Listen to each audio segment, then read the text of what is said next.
Okay. You know what? Ugh. I'm really drunk, but for some reason, something is telling me to hit the record button and just start talking about whatever's on my mind. And there's an owl hooting right now.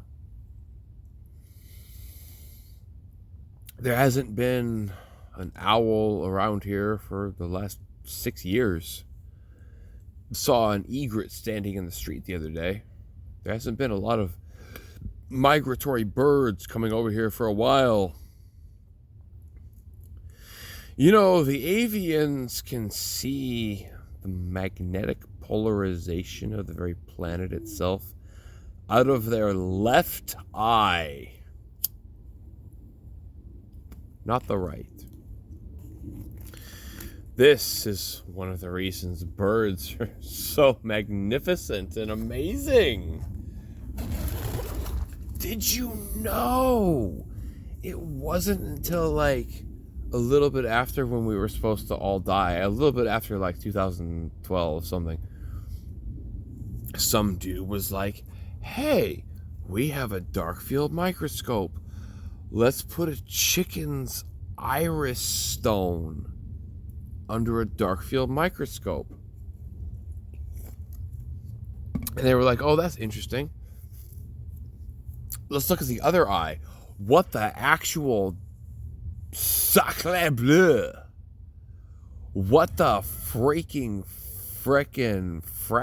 F is this BS? This doesn't make any sense. I am looking through a chicken eye. What the actual hell is this? Did you know? Every bird, every avian, every aviary, every single creature that has even the slightest amount of bird-like genes in them, their left and right eye perceive different things.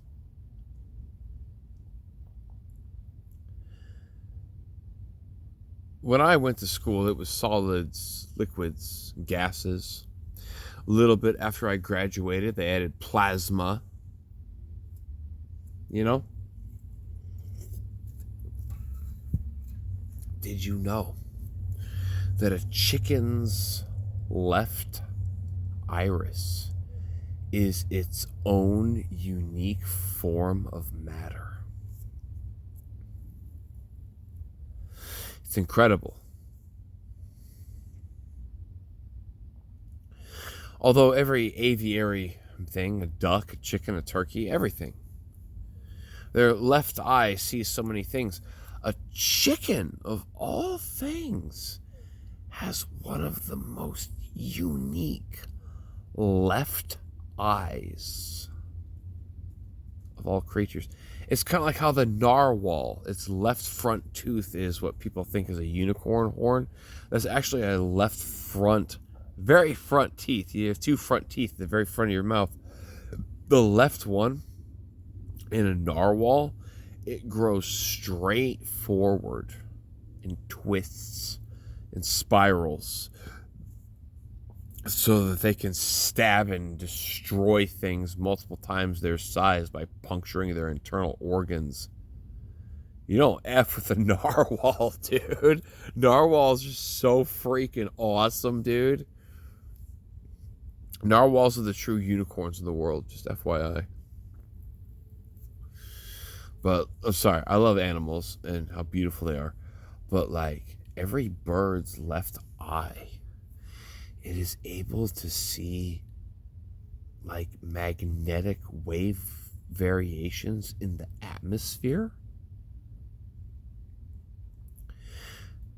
Like this explains how birds migrate. You know what I'm saying? Like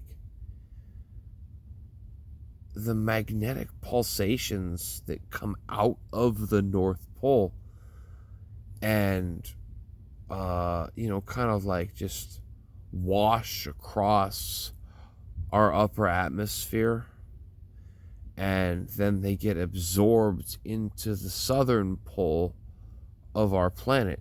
Like, it's almost like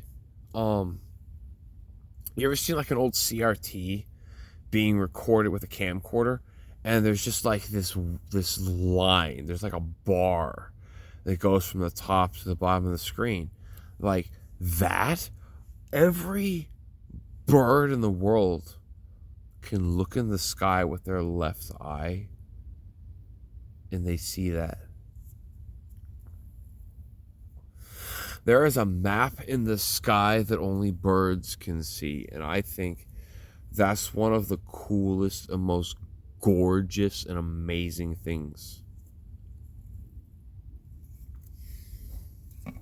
After I learned that, I started paying more attention to the birds, you know? Like, if a bird is just trying to be aware of your presence, they will look at you with the left eye on their skull. Birds see things like through the left and right eye way differently than humans do, you know?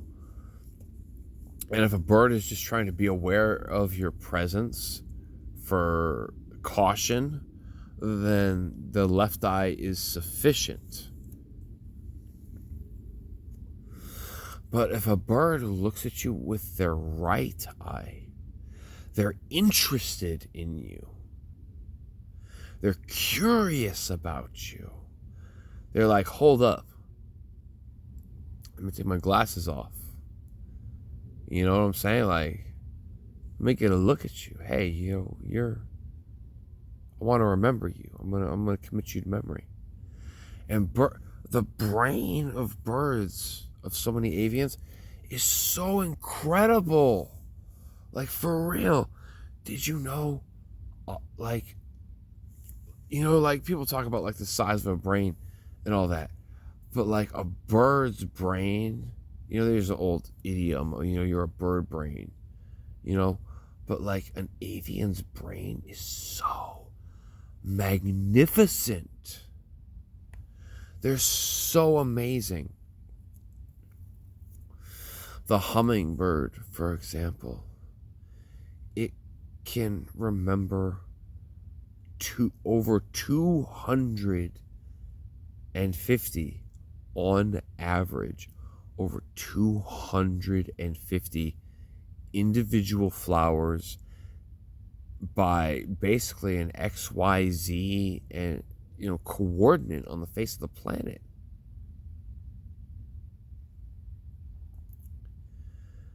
And not just remember where all those flowers are, but it can keep track of like, this thing just started growing. This thing's probably, this thing's, I've been drinking off of this one for a while. It's probably not going to produce a lot of nectar anymore, and I can probably forget about it.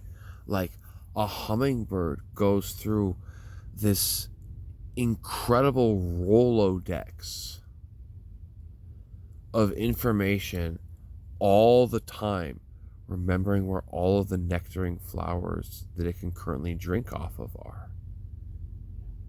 And it's like, these things are so tiny that if you hold one in your hand, you can't even feel their weight. They're so small. Their brain weighs less than half of a frozen pea. But it is individually, they are capable of remembering, they can process the type of things that like an internet server processes, like high grade, constantly, all the time. Hummingbirds need sugar. It's like a Red Bull to them. They need to be going all the time. You can't keep hummingbirds in captivity for longer than like 2 weeks or they die, because they love their freedom of flying so much and just finding new flowers. That's the most important thing to them, is just finding a new flower. And if they can't find new flowers, then they get so depressed that they die. And like, they need sugar all the time, even when they're asleep. If their heart rate drops too low, a hummingbird can die in its sleep. They need sugar, they need Red Bull, they need energy drinks all the time to live. It's the only thing that makes sense to them. It's the only way they know how to survive. And one of the ways they accomplish this, just magnificent feat is because their left eye is able to see the changing of, solar radiation impacting on the surface of our ionosphere, as that correlates to the magnetic pulsations from the fiery core of our planet becoming so compressed that it launches out magnetic waves from the North Pole that omnidirectionally, again, wash over our atmosphere until they are reabsorbed through the southern pole of our planet. And these hummingbirds can see all of that and synergize it in their memory with all these different flowers, with different, it's just amazing. Like, oh my gosh, they're such amazing, beautiful, wondrous creatures. And like, if you don't look at a hummingbird and for a moment you don't pause and consider your place in the world versus the short-lived terminal beauty of this truly, magnificent creature, then I don't know what's wrong with you. But there is definitely something wrong with you. Anyway, yeah, like life is pretty cool and interesting. And I hope that y'all can take a minute sometimes and watch the sunrise or the sunset, or try to count the number of blades of grass that grow around that sprinkler head. See how many leaves are growing off of this branch. I think that it's important to do those things.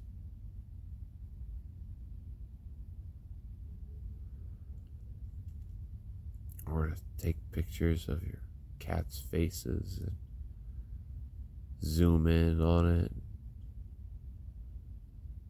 Try to count the number of fur strands on their nose and around their eyes.